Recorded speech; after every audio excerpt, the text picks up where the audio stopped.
Hello everybody, welcome to my YouTube channel Easy Mathematics. In this video lecture, we are going to come to know about rules of inference of propositional logic. On our last video where we come to know about argument, there we have two rules of here, that is one is modus ponens and another one is the hypothetical syllogism. These two rules we find out over there, and I told you that these rules are required to prove the bigger arguments. But the thing is, if we know a argument, the structure of an argument, and we can draw easily the truth table, and on that basis of truth table we can come to the conclusion, then what is the use of all those laws or references? The thing is, suppose in a given argument you have 10 different propositions. So 10 different propositions means, can you tell me how many different rows are there? It is 2 to the power 10. So with such big number of rows, is it possible to deal with the validity of an argument? I think it is very difficult. So for that reason, without doing the truth table, we can verify the validity of an argument if we know such rules in advance. Okay, that's why I am giving you such rules. So these are very easy. If you understand a little bit, then these are very easy. So it is the modus ponens that we already proved on our last video. Next, it is the hypothetical syllogism, that also we prove on our last video. Exactly in the similar way, you can verify those rules by using the truth table, I can see. So here another rule is the modus tollens. This one is not Q is the one argument. That is one statement, and P implies Q is the second one, and as a conclusion we find out not P. Now it is the disjunctive syllogism, that is the P or Q, and it is the not P that will implies Q. These four are basically very much important. These four are very much important, and next four, these are just the very basic properties, that is the addition, simplification, conjunction and resolution. You just observe these all. So these are so very simple. Just learn these rules, not required to learn basically. These are the conceptual thing.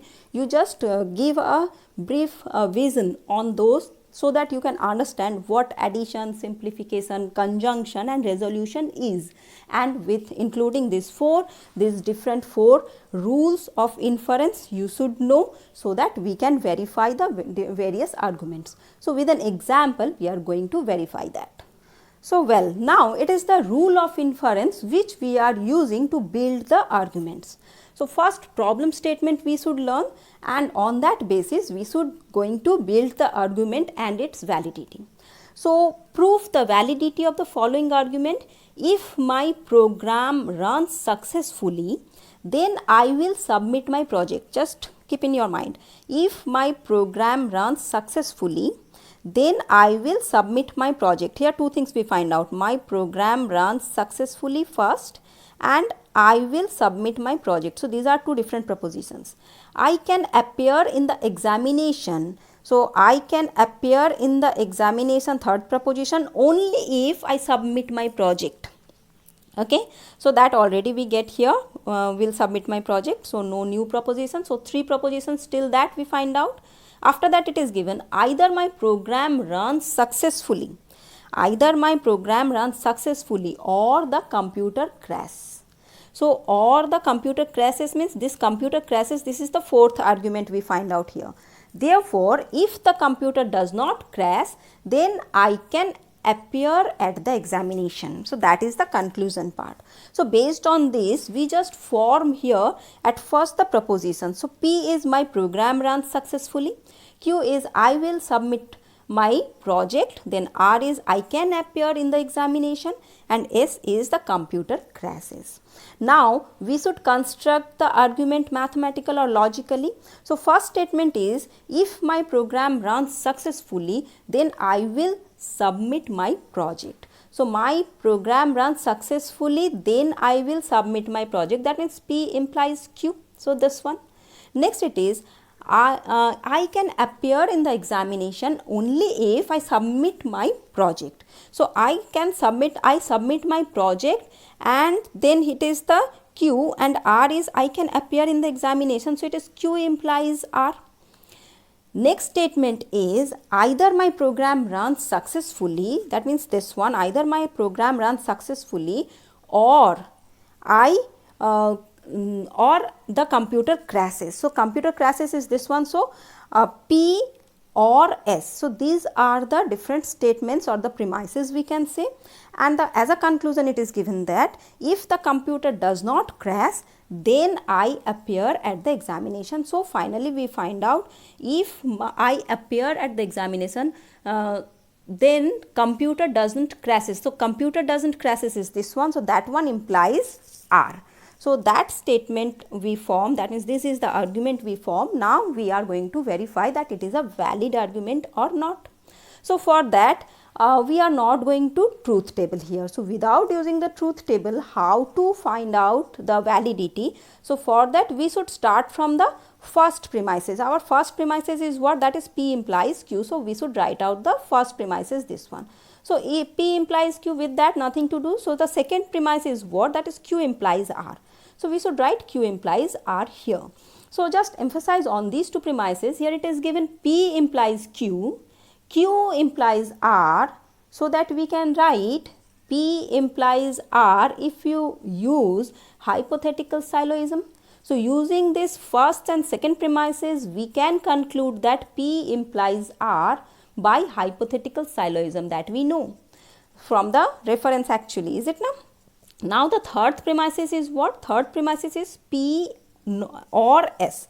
So P or S, this is the premises. What to do with this premises? That we apply the equivalence law. In equivalence law, we know that P, suppose P and Q are the two propositions, then P implies Q, that we can write in terms of the logical connectives, that not P or Q. So here it is given P and P or S, so that we can write not P implies S. I think you know the equivalence law, or you can remember that one. Now from here we apply the contrapositive law here. Contrapositive means what? Not S implies not P, that is not of not P. So not S implies not of not P means it is P. So finally we come to that stage after applying the various rules which we know till. So now what happens here, that we find out from the hypothetical syllogism that P implies R, okay, and after that from this premises we come to the conclusion that it is the not S implies P. Now, at first we take this one, S, not S implies P, and here it is P implies R. What does it mean as a conclusion? That is not S implies R. So that we shall find out not S implies R if we apply the hypothetical syllogism. And just observe, our conclusion is exactly so. That means from the premises, after applying some known facts, we come to the conclusion that it is not S implies R. So which proves the validity of this argument. So in this way we can verify the validity of an argument. Well, with one more example we verify this one so that you can understand perfectly. So here is the another example. Prove the validity of the following argument, and the given argument is if it not sunny this afternoon and it is colder than yesterday. If it not sunny this afternoon and it is colder than yesterday, we will go swimming when it is sunny. If we do not go swimming, then we will do boating, and if we do boating, then we will be at home by sunset. This means we will be at home by sunset. So just explain those statements, and we just emphasize with the propositions. So first of all we identify how many propositions are there. So first of all, it is sunny this afternoon. Here it is given it is not sunny this afternoon. So we can take this proposition as not P. That means it is sunny this afternoon we take as the proposition P. Next, it is colder than yesterday. It is colder than yesterday. It is Q. After that, we will go swimming. This is suppose another proposition R. And it is when it is sunny, so that we already concluded. Then after that it is we will do boating. We do not go swimming, then we will do boating. So this one is the new one. So we can say this one is suppose S. And one more, that is we will be at home by sunset. So if we do boating, then we will be at home by sunset. Let this one is the another preposition T. So well, how many prepositions we find out here? Total 5, I think. Okay, so these are the total 5 prepositions which we shall find out here, and on that basis the argument we should set up. First one is, if it is not sunny, that means not P, and it is colder than yesterday. So and it is colder than yesterday. Second one is what? We will go swimming when it is raining. So R implies P. Then if we do not go swimming, then we will do boating. So if we will not go swimming, that means not R implies S. And if we do boating, then we will be at home by sunset, that means S implies T. So these are the premises, and the final conclusion is, that means we will be at home by sunset, that means the only T is the conclusion. So this is the construction of the argument. Now we are going to verify, that means we just verify that the given argument is valid or not. So for that, again I am not going to use the truth table, because just look here, only 5 premises, that is only 5 prepositions are there, and with these 5 prepositions we have 64 rows in a truth table. So it is very difficult for me. So now the first premises, I am going to prove it. So the first premises is what it is? Not P and Q. So not P and Q, this one for, we can just write this one, and if we apply the rule simplification, then we will find out that one implies not P. Okay, so now from the first premise we conclude that not P. Now it is the second premise. Second premise is what? That is the second premise is R implies P. So R implies P is our second premise, and from there, for the modus tollens, okay, modus tollens, that property if we use, and from 2 it is not P, then that means and sign, not P and R implies P, that will implies not R. That is the rule of modus tollens. Okay, you can go for that rule. Okay, well I am showing you that. Just have a look. This is not Q, P implies Q, that conclusion is not P. So this one is the modus tollens. So the same format we find out here, so that we apply this one. Now the third premises is given, not R implies S.